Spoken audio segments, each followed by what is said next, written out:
عن ضيف إبراهيم إذ دخلوا عليه فقالوا سلاما قال إنا منكم وجلون قالوا لا توجل إنا نبشرك بغلام عليم قال أبشرتموني على أن مسني الكبر فبم تبشرون قالوا بشرناك بالحق فلا تكن من القانطين قال ومن يقنط من رحمة ربه إلا الضالون قال فما خطبكم أيها المرسلون قالوا إنا أرسلنا إلى قوم مجرمين إلا آل لوط إنا لمنجوهم أجمعين إلا امرأته قدرنا إنها لمن الغابرين فلما جاء آل لوط المرسلون قال إنكم قوم منكرون صدق الله العظيم. صدق الله العظيم. أعوذ بالله من الشيطان الرجيم. بسم الله الرحمن الرحيم. الحمد لله رب العالمين والصلاة والسلام على أشرف المرسلين نبينا محمد سيد الوجود سيد الأولين والآخرين وعلى آله وأصحابه ومن تبعهم بإحسان إلى يوم الدين وسلم تسليما كثيرا اللهم ثبت جلاله وعدل الحق على لساني وأعوذ بك من أن أضرب أو أظلم وأعوذ بك أن أغتال من تاتي إنما الأعمال بالنيات وإنما لكل امرئ ما نوى. أيها المسلمين السلام عليكم ورحمة الله تعالى وبركاته. Muna yi wa Allah godiya sarki ne kowa da komai da ya dawo da mu a cikin karatun littafin sabbin na Alƙur'ani. Muna cikin suratul Hijr. Mu ajiye fadin Allah madaukakin sarki da yake na fi ibadi anni ana al-ghafurur rahim wa anna azabi huwa al-azabul alim. Na kan aya 50 kenan ko a cikin wannan sura. Allah madaukakin sarki yana gaya wa Annabi Muhammad ka ba bayina labari cewa ni Allah madaukakin sarki ni ne gafara ni ne jin kai. Azaba na kuwa azaba ce wanda take da sarari. Ya tabbata cikin hadisi Annabi Muhammad sallallahu alaihi wasallam ya ce Allah madaukakin sarki da ya halicci halitta sai ya kashe rahma guda da ya rike 99 a gunsa ya saukar da rahma guda daya a duniya. A cikin wannan rahman Allah guda daya da shi ake rayuwa tun farkon halitta Annabi Adam har zuwa ranar tashi. Daga ciki ne har dabba za ta yi tausayi a cikin daga ciki ne mutum zai yi tausayin iyaye, daga ciki ne iyaye za su yi tausayin ƴaƴansu, daga ciki ne za su yi wani abin tausayi da aka tausayi. Duka cikin ramin Allah guda ɗaya ne ake. Sannan sauran 99 na ramin Allah yana gun Allah da zai sarki sai kuma yana jira Allah ka sa da wasu yake. Yanzu Allah sallallahu alaihi wasallam ya faɗa kamar kayan Qur'ani da na ce ka gaya wa bayi Allah mai rahma ne mai jin kai mai gafara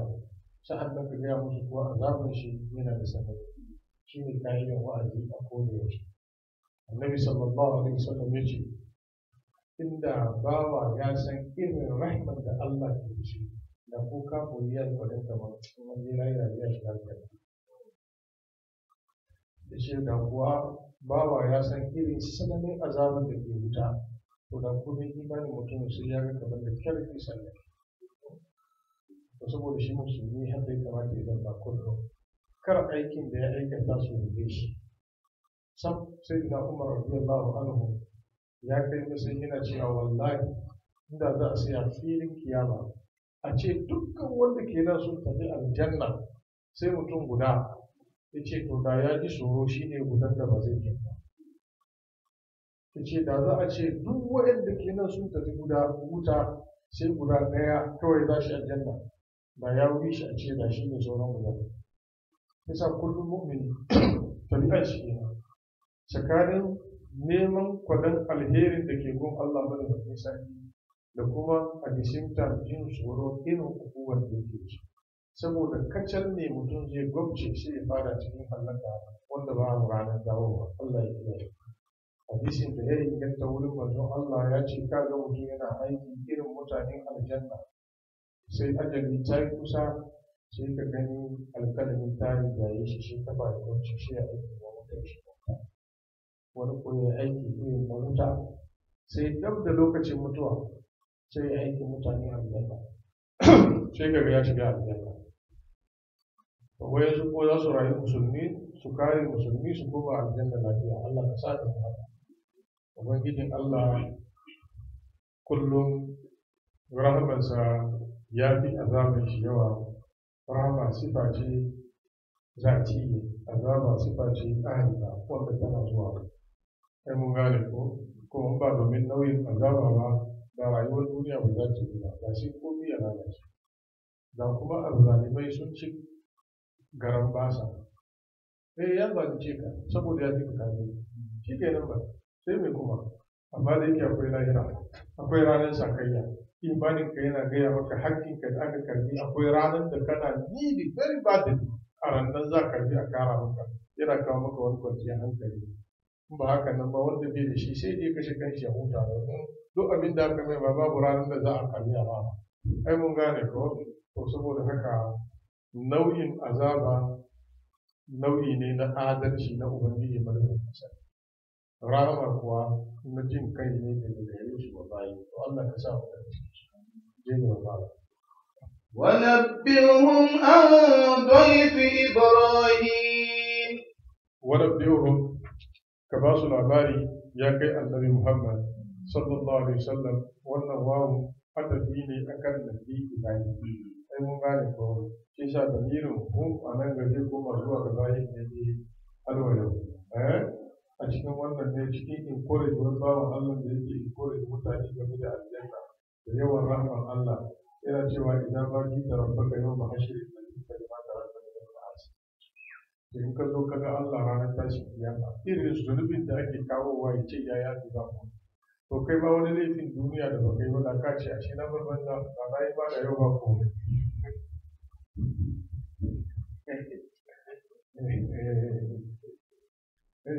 ka ce to a ce abin ba akwai sauki to amma baka san inda saukin take ba baka san ina za a kama ka ba azaba shukuri zunubi shukuri manzo Allah sallallahu alaihi wasallam yace idan bawa ya aikata zunubi guda sai a kawo bakin taddawa a diga mishi kan zuciya in ya tuba shi a wanke in bai tuba sai ta saura to bai tuba ba ta saura ya sake yin sabo bai tuba ba ta saura ya sake yin sabo bai tuba ba ta saura har zuciyar ta zo ta yi baki to zunubi lokacin ya lullube mutum bai reflect a hasken Allah kuma tun yana yin wani laifi yana boyewa ko zo ku gaishe yana yi fidi ku da shine yaron zuwa ku tashi ana sallah ku ga ya daina ya zo da shan giya da ma in ya ganka yana boyewa amma yanzu kawai ko riga kun san yana kurbawa shi sa ba komai to shine kalla balrana ala qulubi makanu yaksibu isa duk mutumin da yake cewa wai zunubi yana aikata su ba komai saboda yana jiran wani abu can to ya kiyaye kansa ran da zuciyar ta baki shi ta fitta shi cikin imani ta jefa cikin kafir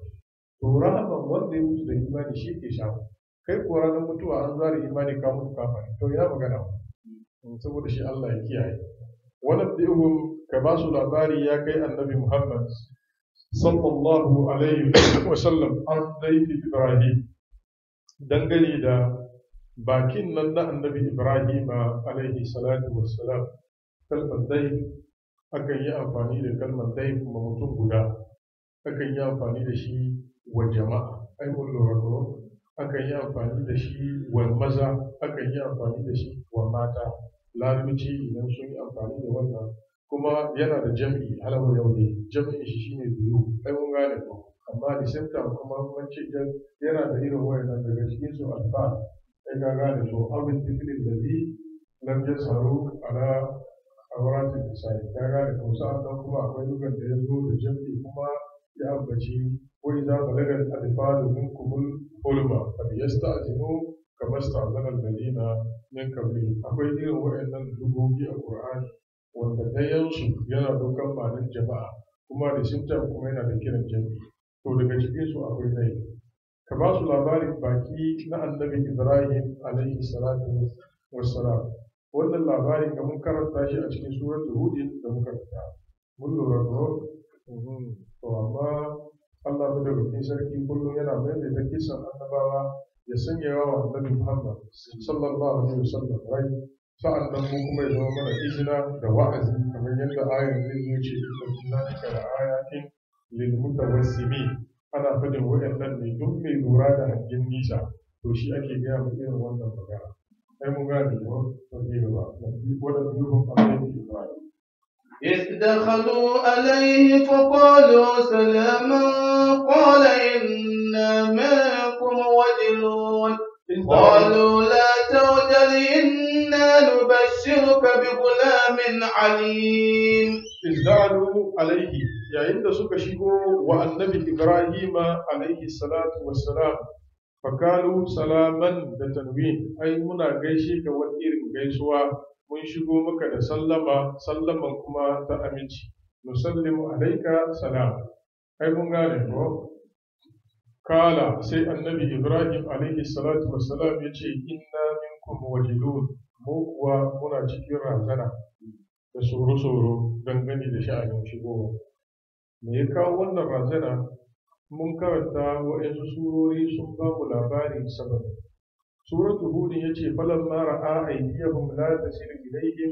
nakirahum wa awjasa minhum khifa qalu la tahab inna ursilna ila qaumin lut.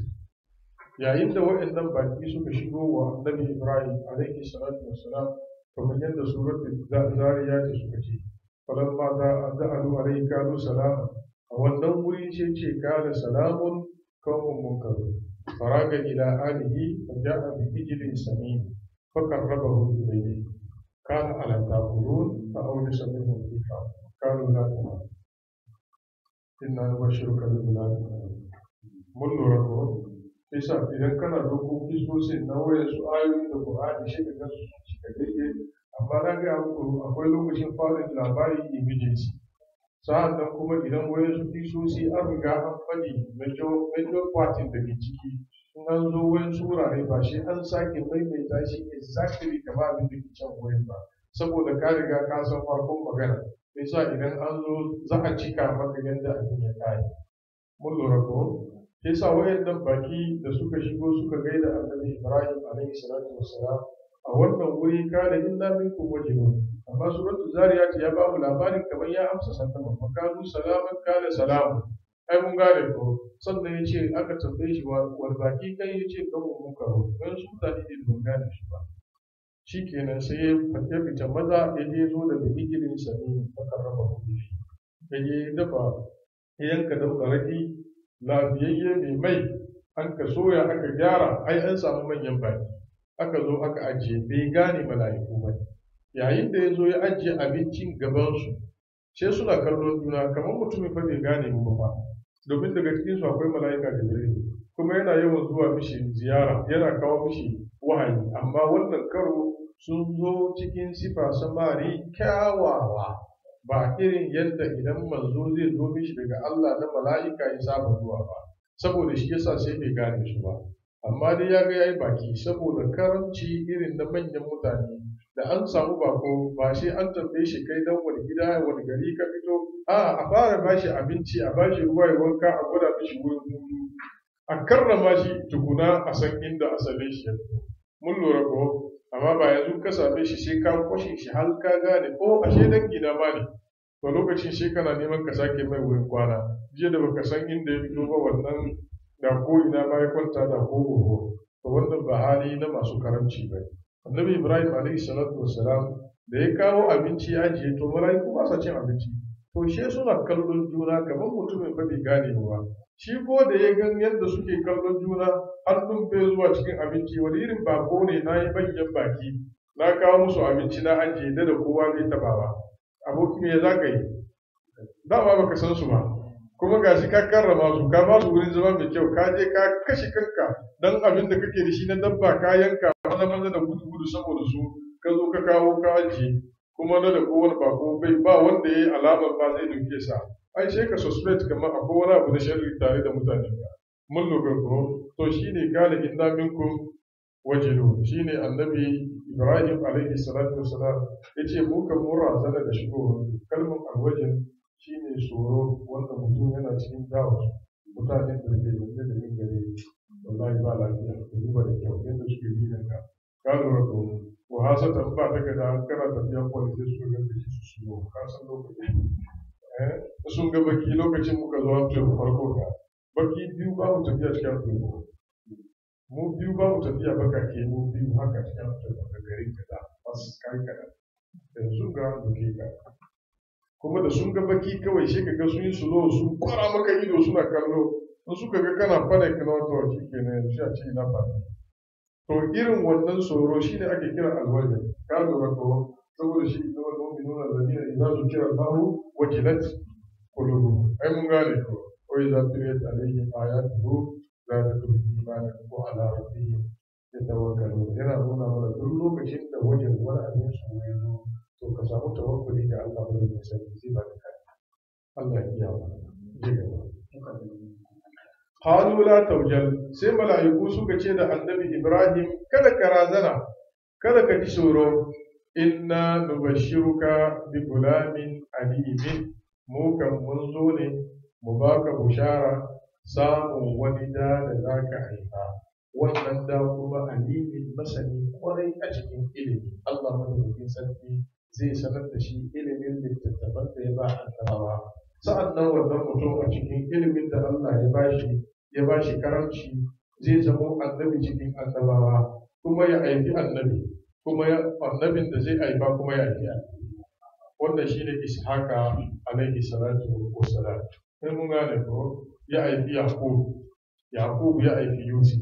shi yasa Yusuf Karim ibn Karim ibn Karim ibn Karim Yusuf ibn Yaqub ibn Ishaq ibn Ibrahim to shi annabi Ishaq alaihi salatu wassalam kamar yadda wannan surar da ke zuwa gaba zai zo ga mana tabashir na bi Ishaq wa nuwara Ishaq Yaqub kai mun gane to wannan shine inna nubashiruka bi gulamin alim kada ka ba da tsoro kar ka fahimta mun zo ne mu baka bisharar matanka uwar gida tsohuwa za ta aiki wani da masani saboda Hajaru ita ba tsohuwa ba ce ita budurwa ne yariya sai yasa da aka samu dawurin ta bai yi ban mamaki mun lura tare da cewa lokacin annabi Ibrahim shi kan ya tsufa ya samu shekara 99 amma wannan lokaci shekarar shi 112 sannan ita Sara kuma ta samu shekara 90 ita kuma ta kai nan ce sai aka zo ana ba da labarin cewa za ta aiki to ta ga mijinta ya firgice da mutanen ba su ci abinci ba kun lura lokacin da suka yi bushara suka yi magana da shi hankalin shi ya kwanta ya ga kamar mala'iku ne tana bayan tana sauraron su sai ta fashe mishi da dariya wa bara'atuhu qa'imatun wa dahikat kun lura ko da ta fashe da dariya sai mala'iku suka juya suka ce suka ba ta bushara sura hudu kenan fa basharna bi ishaq wa min wara'i ishaqa yaqub قالت أعلم وأنا عجوز وهذا بقري شيئا إن هذا لشيء عجيب قالوا أتعجبين من أمر الله رحمة الله وبركاته عليكم أهل البيت إنه حميد مجيد sai nas ya ce falamma zahaba an ibrahim ar-rawq tsoron nan da yake yi waja'atul bushra a lokacin sai fara hijabi da zafi qawlu inna ibrahim la halimun awwahun ayar suratul hud da muka fita maganar da akwai a nan ga ina son yi muku tambayi a koda yaushe idan akwai abin da su abanin kira'a ko tarihi a cikin Qur'ani na wani sura da wani sura ku lura da nan ganga izzalu alayhi fa kalu salaman kaga nan ga babu amsawa ko to shi yasa sai na karanta muku na suratul zariyat shi ma can ya ce kalu salaman kala salamun kawo munkaru shi yasa ya amsa sallama amma nan gaggafi da sallaman lokacin ba da labari wani abu ne dunkule ne mutum kamar annabi ibrahim wanda ya je kawo baki abinci gaisuwa ne ba zai amsa ba hankali ba zai ta samu a wurin ba kun lura sannan cikin ayar nan kalu la tawjal kada ka ji tsoro inna nubashshiruka bi gulamin alim mun zo ne mu ba kai bushara zaka aiki wani da masani amma wancan sura hudu da muka ta wa mura'atuhu qa'imatun fadhikat Allah ce fa basharna bi ishaq sai sa wa aka ba bushara yanzu a wancan sura ita ai mun gane ko a wannan sura wa aka ba bushara shi to abinda ma ya tabbata cikin tarihi lokacin da ya fara maganin gada su lokacin ita ma ta je ta kawo kayan abin wanke hannu da mene za ta ba da na kai surar na cin kai baki babu laifi matan ka kai musu hidima da kawo kayan wanke hannu kun lura a cikin surar na gaya muku yasa sun gaya mishi wannan bushara to ko ita ta kai wurin amma ba ta ji ba sai ta ga yanzu yana fira ya saka jiki sai ta fashe da dariya sai suka gaya mata busharar da suka gaya mishi ko da sana bin da ke son su da shi suna firan sun gaya mai za ka a gida wani sananne a lokacin ba ta zo ba tuku mun lura da ta zo ta ga mai gida yanzu ya sake tsoron ya gudu sai ta fashe mishi da dariya da ta ga ya turkice to da suka ji dariyar da ke suka juya suka ga a to ga ta dan zaune ma ita ne ma na take da bishara don ita ne bata aiko ba sai suka kara mata magana yayi wadiya isa babu karo a cikin nan an bashi da can an bata ina hukun da sani kalu la tawjal inna nubashshiruka bi gulamin alim kada ka ji tsoro ya kai annabi ibrahim alaihi salatu wassalam mun zo ne mu baka da bushara da wani yaron nan kuwa alimin sananne Allah zai kara mishi ilimi bal annabi ne cikin annabawa kuma shine ishaka alaihi salatu wassalam saboda wannan ne wayansu mutane ke cewa azzabi shine ishaq saboda ganin kilarin da aka yi wa ishaka a cikin alqur'ani ya fi na isma'ila yawa a wurare da yawa mun lura ko to amma inda ka lura da tarihi za ka gani azzabi shine isma'ila alaihi salatu wassalam za ta masu karanta na muku wannan magana kuma na gaya muku dalilai da kuma kara'i da yadda abin yake Allah madauki sarki shi da masa قال أبشرتموني على أن مسني الكبر فبم تبشرون قال سي النبي إبراهيم عليه الصلاة والسلام يجي أبشرتموني yanzu wata bushara za ku bani ala an masaniyar kibaru bayan kuwa na riga na kai matuka cikin shekarun su fa bi matubashiruna wani bushara kenan kuka zo da shi wannan magana sai kaga kamar da kwashin su yake yi yana mamaki ai bai yiwa sun koya aiki ka lura ko wannan shine abin da hankalin mutum zai ja wurin nan a'a busharan shi nan na mamakin sai yanzu za a bashi shi kuwa imam faruddin raziki ya ce idan mutum ya dade yana neman abu ya shekaru har ya kai ya daina kauna cewa yanzu dai ba zai samu ba nan take sai aka kawo mai busharar cewa abin nan da kake neman nan to yanzu an yadda za a baka sai yana son ya ji kuma me kace kun lura da magana sai ya jiyo amma yana so kuma ya me ya kara ji sai ya fara tambaya kuma wai kace an yi me daga cikin mako wani lokaci da aka aiko irin return giving nan ana cewa ka biya baka aka aiko mai shi za ba shi kamar 4,000 amma da ya doki ya ga kamar shi dai ya san kullum shi na ke biya shi sa da ya ga 4,000 hankali shi ya tashi ya san haɓa 4,000 mutum ya ba ka zan biya balastik ba ka 4,000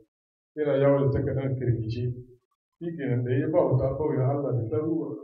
yace a wannan ga Palestine sun baka 4,000 ba wai me to yana yawo da takardar duk wanda ya gani shi ya mika mishi don Allah duba mini da kyau ga haka shi kun lura da magana to saboda shi annabi Ibrahim alaihi salatu wassalam da ya ji irin wannan bushara sai ce a bashartumuni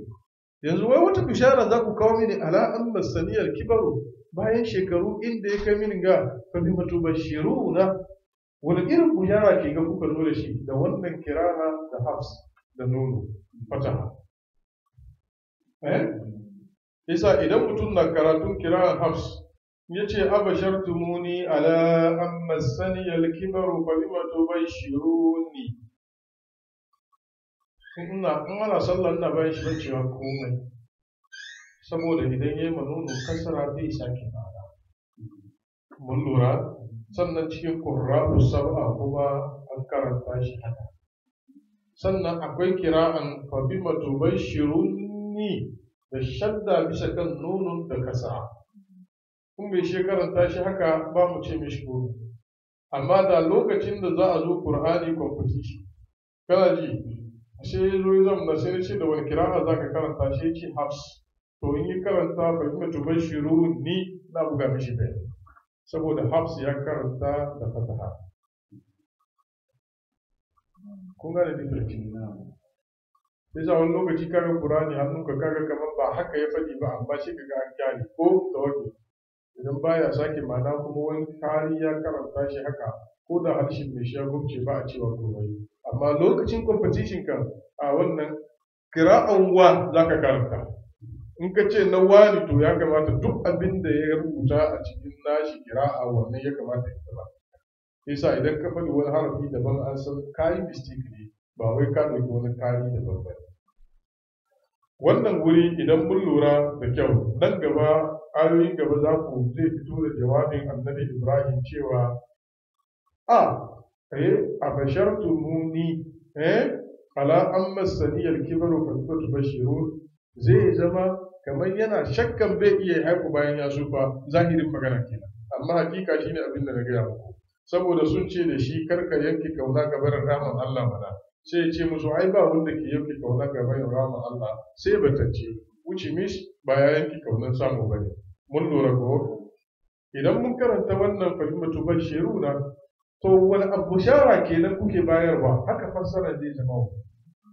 akwai kira'an falimatu bashiruni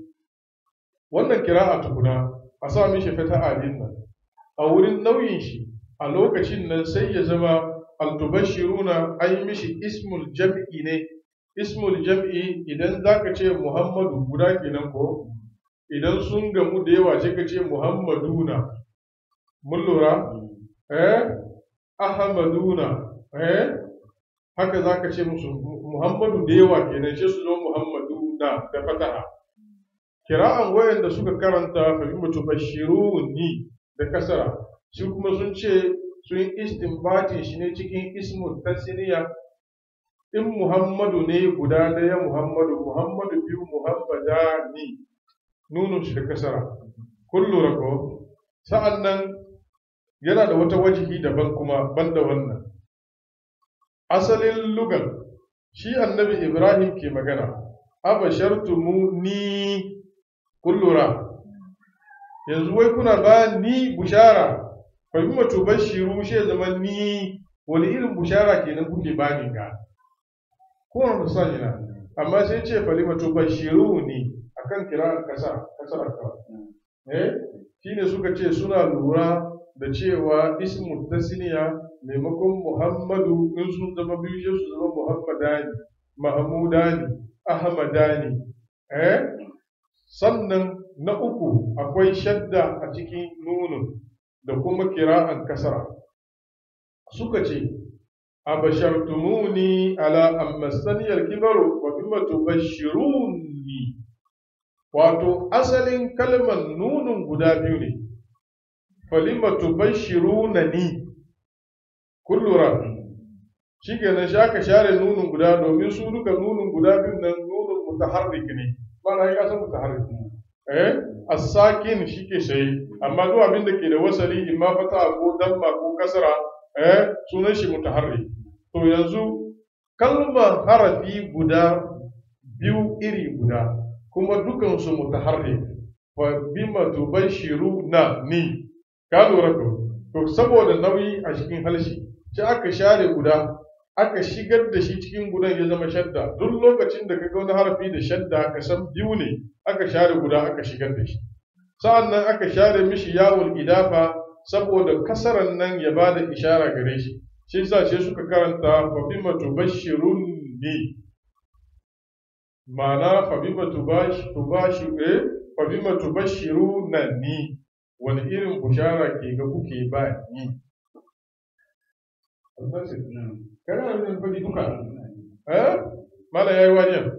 to Allah shine masani kar magana yayi yawa yafi haka